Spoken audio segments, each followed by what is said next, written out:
గ్రామంలో జరిగినటువంటి కాంగ్రెస్ పార్టీ చేరికల కార్యక్రమంలో పెద్దలు డీసీబీ చైర్మన్ రెడ్డి భోజారెడ్డి గారు బోత్ ఎమ్మెల్యే అనిల్ యాదవ్ గారిని ఉద్దేశించి బోత్లో షోపుట రాజకీయాలు నడుస్తూ ఉన్నాయి, బండ్లు పెట్టుకొని షో చేస్తున్నారనే విధంగా మాట్లాడాలని బీఆర్ఎస్ పార్టీ పక్షాన మేము తీవ్రంగా ఖండిస్తూ ఉన్నాం.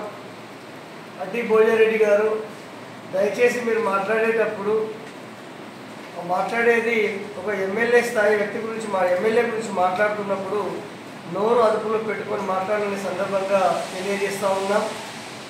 బండ్లు పెట్టుకొని తిరగడం అంటే ఈరోజు కార్యకర్తలు బలంగా బీఆర్ఎస్ పార్టీకి ఉన్నారు కాబట్టే స్వచ్ఛందంగా అనిల్ యాదవ్ గారి వెంబడి 10 కార్లు తిరగడానికి సిద్ధంగా ఉన్నాయి. ప్రజల్లో ఉన్న లీడర్, ప్రజల నాడి తెలిసిన లీడర్, ప్రజల అభివృద్ధి కొరకు పాటుపడేటటువంటి లీడర్ మా నాయకుడు బోధి ఎమ్మెల్యే అనిల్ యాదవ్ గారు. కాబట్టి స్వచ్ఛందంగా కార్యకర్తలు ఆయనతో పాటుగా కార్లు ఉంటే కార్లు, బండ్లు ఉంటే బండ్లు పెట్టుకొని స్వచ్ఛందంగా తిరిగితే మీరు ఓర్వలేక చౌకబార్ ఆరోపణలు చేయడాన్ని మేము తీవ్రంగా ఖండిస్తూ ఉన్నాం. ప్రజల్లో రోజు రోజుకు బీఆర్ఎస్ పార్టీకి కానీ బోధి ఎమ్మెల్యే అనిల్ యాదవ్ గారికి పెరుగుతున్న ఆదరణ చూసి ఓర్వలేక ఇలాంటి తప్పుడు ఆరోపణలు చేయడం కరెక్ట్ కాదు అని సందర్భంగా మేము తెలియజేస్తూ ఉన్నాం. షో పుటప్ చేసేది ఎవరో ప్రజలు గమనిస్తూ ఉన్నారు, ఎవరు షో చేస్తుందో అనేది. మీరు ఇచ్చిన హామీలు ఏవైతే ఉన్నాయో 6 గ్యారంటీని అటకెక్కిచ్చేసి ఈరోజు ప్రజల్ని మభ్యపెట్టి మీ పబ్బం గడుపుకోవడానికి ఇందిరమ్మ ఇల్లు ఇస్తున్నాం, ఇంకోటి ఇస్తున్నామని మీరు ప్రగల్భాలు పలుకుతూ ఉన్నారు. కానీ మీ అట్లాంటి స్థాయి వ్యక్తి అలా దిగజారి మాట్లాడడం తగదు అని సందర్భంగా మేము విజ్ఞప్తి చేస్తూ ఉన్నాం. ముఖ్యంగా మీరు ఏమన్నారంటే ఇందులో ఎమ్మెల్యే సంబంధం లేదు అని.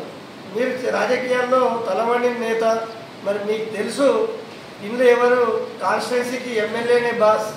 మరి ఎమ్మెల్యే అనుమతి లేకుండా ఇల్లు సాక్ష్యం కావడం అనేది జరగదు. మరి దయచేసి ఆ విషయాన్ని మీరు గుర్తుంచుకొని ఇంకోసారి మాట్లాడాలనుకునే సందర్భంగా మేము విజ్ఞప్తి చేస్తూ ఉన్నాం. ఇంకో విషయం ఏంటి అంటే ప్రోటోకాల్ విషయంలో మరి పెద్దలు అని చెప్పేసి మేము ఎక్కడ కూడా 3 మండలంలో ఉన్నటువంటి నాయకులు మేము ఎక్కడ కూడా మేము మాట్లాడతలేము. మరి ఒకసారి మీ పోస్ట్ ఏదైతే ఉందో మీకు బ్యాంకుకి సంబంధించిన పోస్ట్ అది బ్యాంకుది చేసుకొని బ్యాంక్ పనులు ఉన్నా కానీ బ్యాంకులో జరిగేటటువంటి ఏమైనా విషయాలు ఉంటే ఆ బ్యాంక్ మీటింగ్లో మీరు పార్టిసిపేట్ చేయొచ్చు. కానీ మరి మీకు ప్రోటోకాల్ ఉందా అని మేము కలెక్టర్ గారిని కూడా వేదిక ద్వారా మేము ప్రశ్నిస్తూ ఉన్నాం. ప్రోటోకాల్ పోస్ట్ కాదు, అయినా కూడా మేము ఎందుకు పెద్ద మనిషి అని చెప్పేసి ఈ రోజు కూడా మేము ఆ అబ్జెక్షన్ చేయలేము. కానీ మరి ప్రోటోకాల్ ఉంటే రేపు పేపర్ పత్రికా ముఖంగా మీరు తెలియజేయాల్సిందిగా కూడా మేము డిమాండ్ చేస్తూ ఉన్నాం.